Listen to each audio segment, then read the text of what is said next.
I began my Dollar Tree nightlight project in Cricut Design Space, where I went into images and downloaded a butterfly.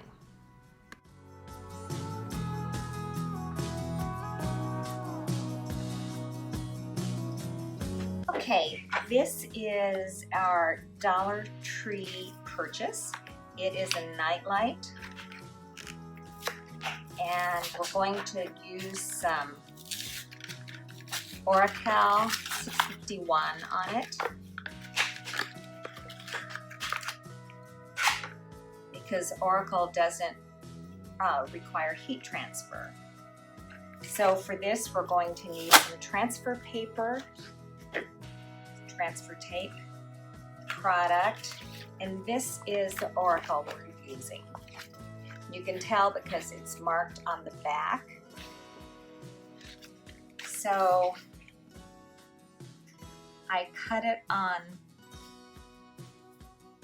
vinyl plus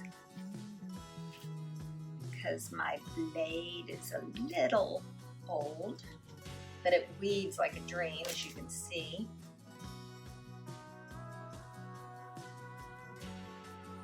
Once my images were weeded, I just burnished them onto the transfer tape.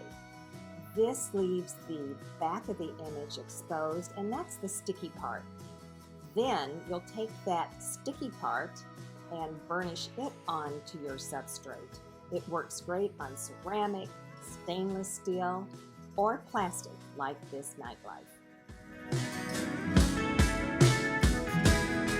For more tutorials like this, just subscribe to our YouTube channel and remember to hit the bell to be notified of all new tutorials. Thanks again, everyone.